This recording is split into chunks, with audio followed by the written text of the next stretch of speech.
Hello, I'm Chris McCarthy from the American Chemical Society, and welcome to this media briefing from ACS Fall 2021. We're joined today by Dr. Alan Apblett from the Oklahoma State University and Airotect. He's developing a system to detect an unprecedented range of potentially harmful airborne compounds. Dr. Apblett?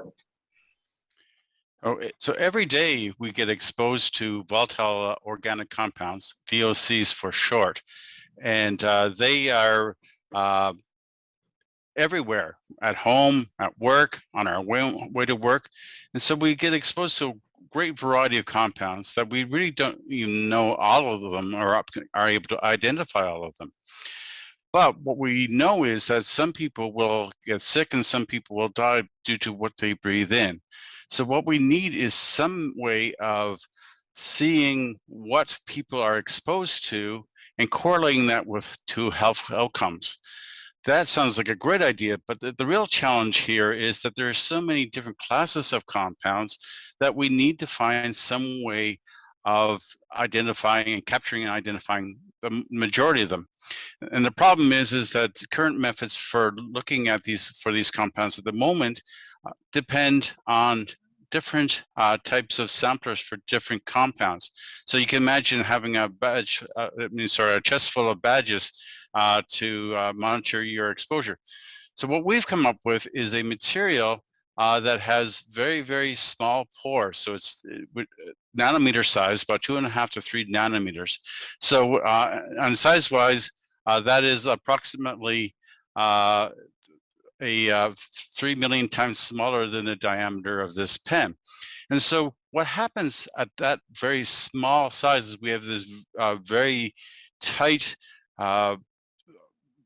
diameter, and we change how things interact with each other. So we enhance the universal force between all molecules that essentially makes even helium liquid at low temperature. And so we enhance those forces, and those forces are universal. So that means that we can absorb a great variety of materials. And so one simple badge will do. And inside this badge are these sample tubes that are shown here. And those are about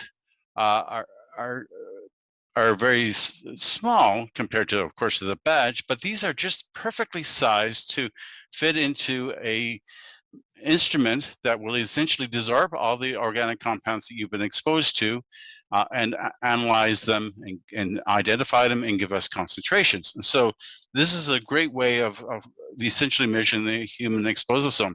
The other thing about the material that's inside this tube is the fact that it also stabilizes unstable compounds. So a lot of things that we're exposed to, think of formaldehyde, for example, is quite unstable. But once we get inside these pores, it's stable. So we have the tool here that we can actually measure the expososome of all people. That material is packed in a badge that we wear that essentially is exposed to all of the volatiles that we breathe into our lungs, and it traps them. And inside that badge is a tube, or actually several tubes, and they contain the sorbent inside them. And the beautiful thing about these is they can be pulled out of the badge and put directly into an instrument that will heat the tube, desorb the volatiles, and identify them. And so we can get very quickly see what a person has been exposed to while wearing the badge. So, thank you, Dr. Apblett. I'd like to ask you a few questions about your work. So what gave you the idea for this research? We hit on this idea many years ago when we were trying to stabilize explosives, and particularly very, very volatile, nasty terrorist explosives. And we were able to pack those explosives into these mesoporous silica or nanoporous silica and stabilize them. And so we knew we could make unstable compounds more stable. And then when somebody was put out a request to develop a universal sampler, we thought, hey, this material would be perfect. And as we found, it's worked beautifully. So what examples are there of the volatile organic compounds, or the VOCs, that can cause serious and long-term health problems? Formaldehyde for sure, benzene, which causes leukemia, just about almost any organic compound people exposed to large quantities or chronically might get sick. But certainly the things like polynuclear aromatic hydrocarbons, pesticides, even supposedly herbicides these days, just about any chemical that you might think, not necessarily ones that are labeled as killing insects or plants or whatever, but other things as well, including the spray from your antiperspirant, which contains some compounds that people think are problematic to people. And are there industries that are more at risk for exposing workers to VOCs? Yes, obviously chemical industries, pharmaceutical industries, but just about anywhere where you handle, for example, fuels and things. So there's many industries. So even the simplest work area. In fact, people have gotten problems in the past. A very famous case of water where it was contaminated with the exhaust from a diesel compressor. So, yeah, there are obviously some industries that are much worse off than others, but then there's places where you wouldn't even think there would be a hazard, but there is. So you mentioned that one of the benefits is that this is, a single badge as opposed to having to wear multiple badge. Why has it been so difficult to develop a single material that can capture a variety of the VOCs? Well, there are many different classes of compounds that range in a wide variety of different properties. Some are more volatile, less volatile. Some will stick well to one material, but not to another. One of the main difficulties has been to have a material that doesn't react with the compounds that you want, particularly reactive compounds. And then, of course, as I've mentioned before, the instability. There's a lot of things that are unstable that we would love to sample, and stabilizing those is actually quite difficult. And we've managed to discover material that actually can do that. And so how does that new material overcome the troubles? It uses a nanotechnology. So we have these very small pores that have very tight radius, so about 2.5 nanometers in diameter. And that enhances essentially a universal attractive force between molecules. We call them van der Waals forces. But they extend across all types of molecules. So even helium can be liquefied at low temperature because of these attractive forces. So by enhancing those and having it in very non-specific or universal, we can absorb the wide range of molecules. And we've looked at about 15 different classes of different compounds, and we've had no problems capturing them. And so how are the VOCs that are captured by the badge, how are they identified and quantified?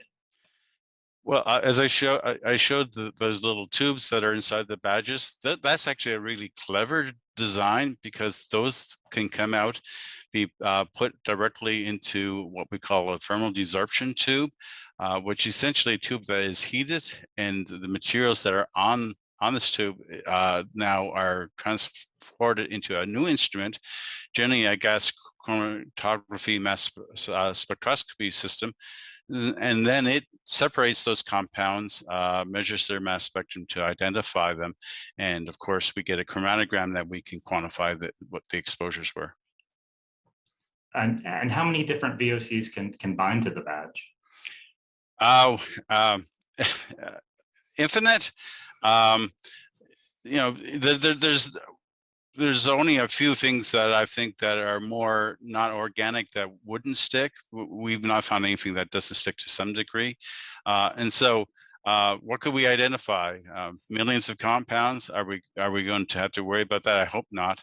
But so let's say on a day-to-day basis, we might be seeing somewhere up to about 100 to 200 compounds.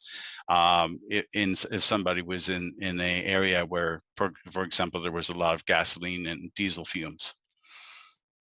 And safe exposure levels for most VOCs, are they known, and is it easy to calculate the exposure from the amount that's in the badge or found in the badge? Uh, yes, there are a lot of compounds that are out there. OSHA keeps a whole list, and there are exposure limits for chronic and acute. So chronic is 15-minute exposure levels, and acute is defined as 8-hour exposure, and there's certain levels in that. And yes, we analyze the material, and then there's a model which tells us how much the person has been exposed to over that period of time. But essentially, as you might imagine, you're going to be starting to look at an average over time. That's why sometimes the chronic measurements are a little bit important as well. But here is the challenge, and that is, what if it's unknown? What if there's something out there that people are getting exposed to and getting sick and they don't know about? And our experiences in warfare overseas has been that, yes, people get exposed to things that we don't predict. We can't predict. And so in order to be able to identify those, it's nice to have our sort of system. We can even take one of those tubes and store it, and then come back and analyze it someday, identify where the material is. And then the hard work comes in doing all the work to calibrate and be able to say this is how much the person has been exposed to. Yeah. So how accurate are the concentrations that can be identified? Is that a difficulty? It can be. That's why we develop our analytical techniques very, very carefully. But generally, we can get it within 10%. We prefer to be within, say, 5%. And of course, that's based on running known calibrations and standards and things, and monitoring everything very, very carefully. So there's a lot of QA, QC stuff that goes into this. So I guess people would need to then send this badge in to be read into a lab to be read for the VOCs. How long would it take for that to get results? We can run a sample within a day, so it's more shipping and getting the results out. But ultimately, if a sample arrives and the instrument is available, an hour or two later, you could have the complete answers. Now, if you discover some things that need to be calibrated, then that would be a much longer period of time. So it would be easier if it's you had sort of expectations set about what you're looking for. Yes, it would. And that's what a lot of people do now. It's the things that you don't expect, though, that are another concern, right? Right. So that's why I put my caveat in, is that if we find some unknown and it's correlating well with people getting sick, then by golly, we have to identify it, and we have to measure it. And so how long would a person wear each badge before they would send it off to a lab? As I said, for workplaces is 15 minutes and 8 hours. In a home environment, I think a convenient term would maybe be 24 hours, or at least 16 hours before, from when you get up to when you go to bed. Although I suppose it could be left on the bedstead as well. It might be hard to sleep with one on. But exposures could be much longer than that. It depends on what you're being exposed to and what their concentrations are. So there's a linear range. If you get too much on the badge, it goes nonlinear.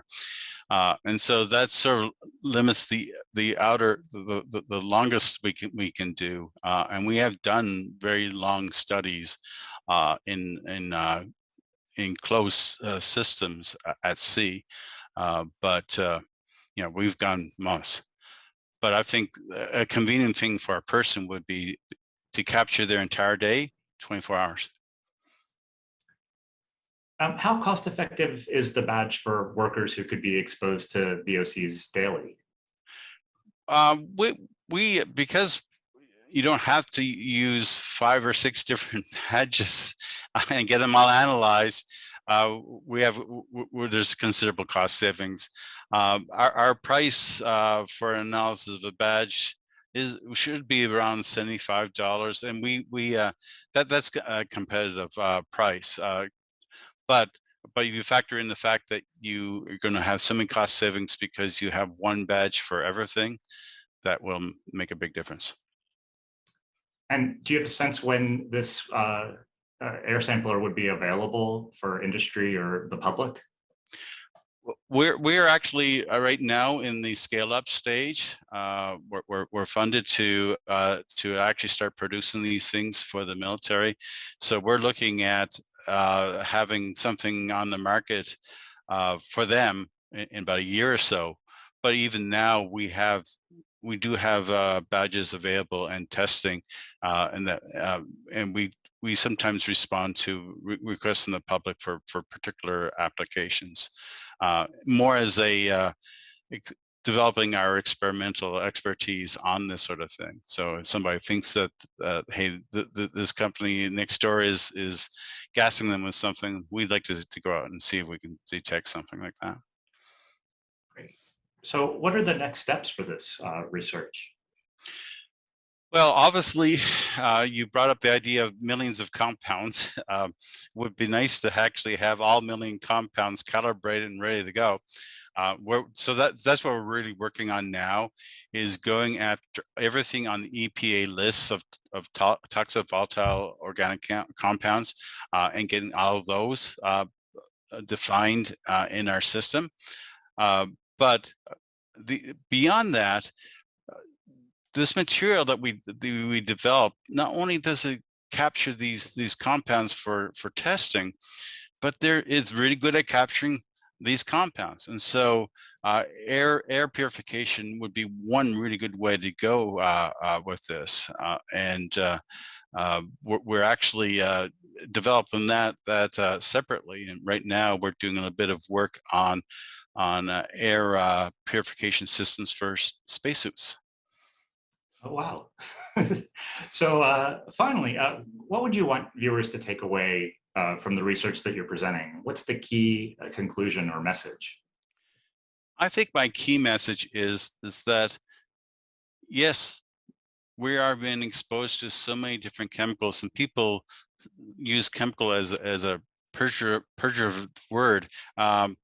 But they're not all bad, but we are being exposed. And if you're concerned about being exposed, this material that we've developed in the system will make it possible to detect what you're exposed to and determine whether your exposure might have a health effect. And I think down the road, working with people who study health effects and being able to measure people's exposomes, that we're going to reach a point where we really have a much better idea than what we do now of why people get sick due to environmental exposures. Thank you. Media briefings for ACS Fall 2021 will be posted throughout the meeting at www.acs.org/ACS Fall 2021 briefings.